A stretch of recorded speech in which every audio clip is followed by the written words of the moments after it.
bwonna agenda mu bufumbo ng'onoonya mukazi malayika, naawe n'ogenda mu bufumbo ng'onoonya musajja malayika. Pulize ebyokufumba biri bamalayika tebali ku nsi era tebafumbirigano naffe.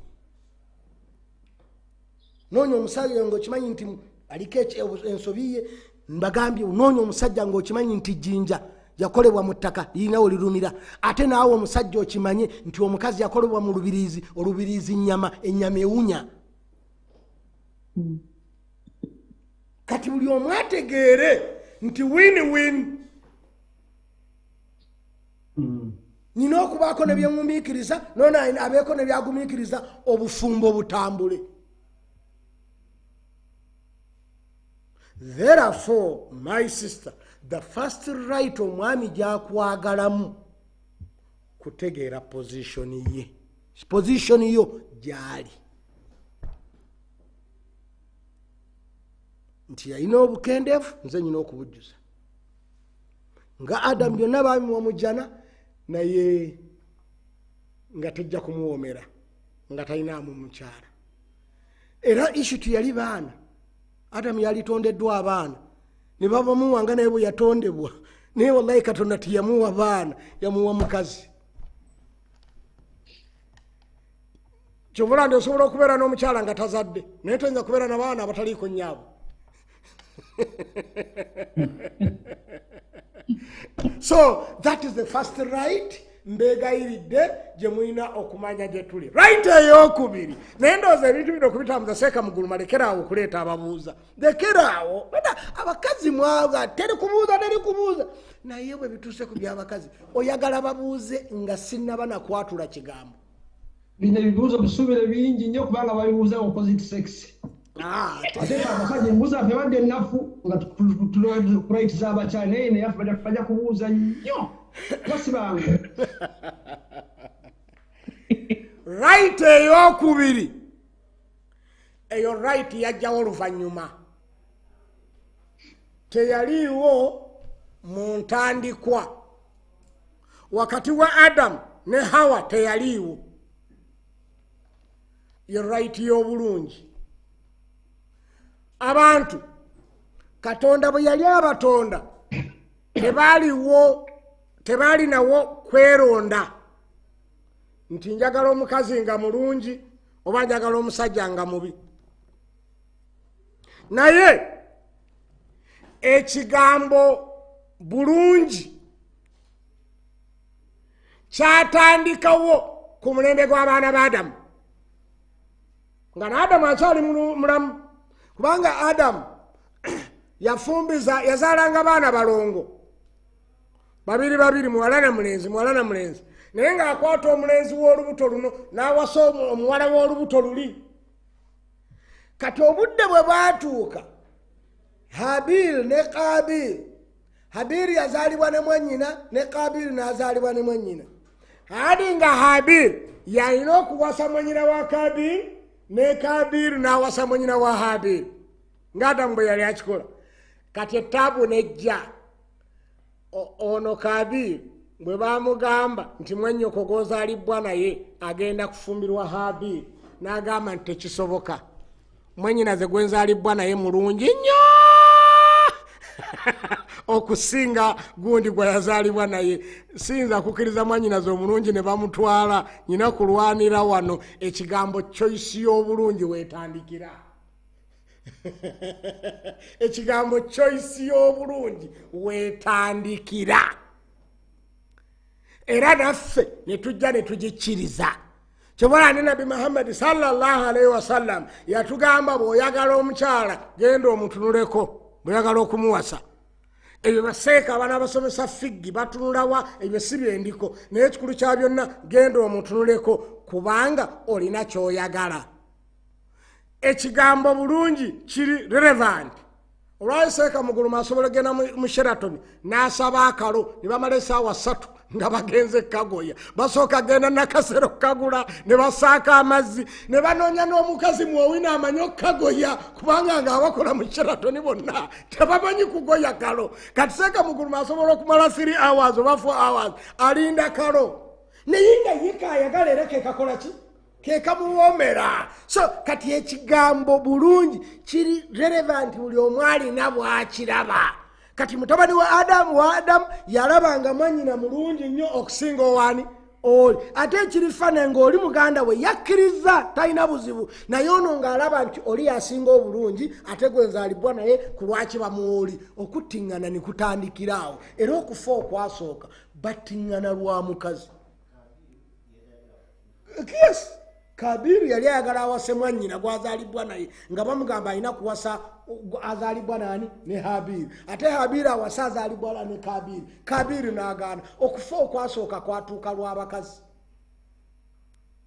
Abantu betta lwa kigambo bakazi. Kati omukazi manya your position to me. Nsobola okutta omuntu, gundi asobola okutta omuntu, oli asobola okutta omuntu lwa mukazi. Naye ekirifane seeka muguluma. Gwe bayinza okulaga omukazi ati abantu gwe bafiiriddeko ono natta munne ku lw'omukazi. Bwe bamukulaganga gwe ogakaza ne weegatta naye tosiibulukuka. Kwagamba ng'embeera gy'alimu ogati bano bantu bafiiridde ki? Naye nga bafiiridde mukazi oyo. Kati ekigambo bulungi kiri relevant buli omu alina bwakola ki? Bwakimanyi. Naye nabbi kyava atugamba nti bw'oyagala okuwasa omukazi, bwe tuba tutunuulira omukazi tumutunuulira yenna. Tetutunuulira onule magezi, tetutunuulira onule bulungi, tetutunuulira onule ddiini, tetutunuulira nkula ye, wabula tumwagala yenna. Kubanga yagenda okubeera mukyala wange bali abalala bonna mbate. Kati ekyo nga kitegeeza nti nina okuwasa omukyala ng'obuwanvu bwe bwenjagala, ekikula kye kyenjagala, obutono bwe bwenjagala, obunene bwe bwenjagala, embeera ze nga zenjagala, ng'eddiini ye gyenjagala. Ate olwaleero bwe nnaawasa omukazi nga mwagaddeko kala ate nga sayizi njagala walala, nja kusigalamu n'okuwankawanka. Obusiraamu kye buba bugamba bw'oyagala okuwasa omukazi genda omutunuleko ogaye nti yono gwenjagala. Ekigambo bulungi bwe tutyo bwe tukitwala. Kati olwaleero tusooke tutemeeteme nti bwe tugamba right ey'okubiri gye njagala omukyala omanye gye nkubanja, you must be beautiful to me.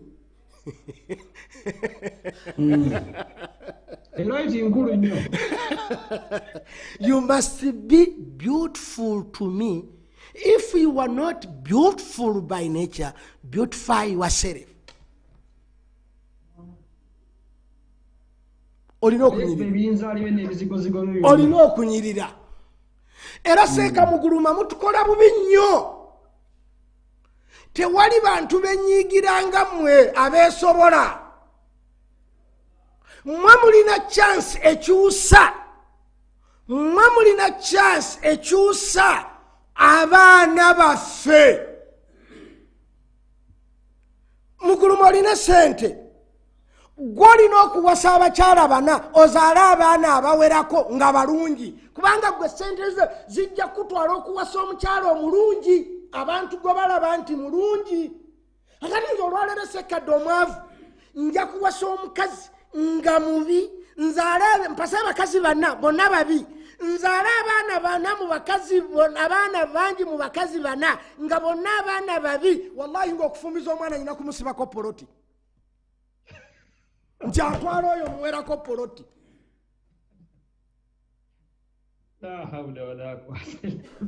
Abagagga mmwe mulina obusobozi obuwasa abawala ababalagavu. Kubanga mulina bye baagala. Be bagenda okuzaala ku baana abalungi. Bajjajja baatugana okuwasa abakyala abakazi abalungi. Exactly. Ninze sekadde ndi mwafu, sirina sente, ennyindo eringa nesekoko ebiikamu eringa lumondo omulinyire mulyango, era nyina kuwasa mukazi alemye. Noonya poloti. Noonya poloti. Bamusibako ne poloti. Kwasina sente. Naye gwe oboggola buboggozi. Ne bakuwa abawala abo balagavu. Bana. nga buli mwaka ozaala obwana obw'ennyinda ey'ekiraalo. Kalifana sende babagambye ekyo mukiwulidde sekamuguluma tosinkuulira fitina.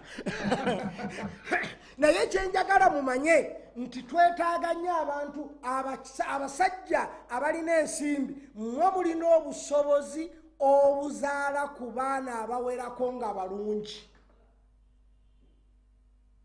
Kubanga musobola okulabirira abakazi. Mukazi omulungi si mwangu.